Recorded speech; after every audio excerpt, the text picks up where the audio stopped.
বহুল আলোচিত আয়নাঘর নিয়ে বিশেষ প্রতিবেদন তৈরি করেছে ব্রিটিশ সংবাদ মাধ্যম বিবিসি।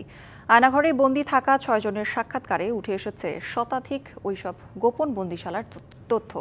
এসব বন্দিশালায় বৈদ্যুতিক শক, নির্যাতন, রাতভর জেরা চালানো হতো। এই গোপন বন্দিশালাগুলোর মাধ্যমে রাজনীতি, মতাদর্শ ও স্বাধীন মত প্রকাশের বিরুদ্ধে নিপীড়ন চালানো হয়েছে বলে অভিযোগ উঠেছে। বুধবার প্রকাশিত এক প্রতিবেদনে বিবিসি বলেছে, এই কারাগারের অবস্থান ছিল এমন জায়গায় যেটি রাজধানীর আন্তর্জাতিক বিমানবন্দর থেকে মাত্র কিছু দূরে, যেখানে উড়োজাহাজ অবতরণের শব্দ বন্দীদের স্মৃতিতে গেঁথে ছিল। সেই শব্দই ছিল তাদের পথ নির্দেশক। তদন্তকারীরা বলছেন, দেশে এমন গোপন বন্দিশালার সংখ্যা শতাধিক, যা ছিল একটি পরিকল্পিত ও কাঠামোগত নিপীড়ন ব্যবস্থা।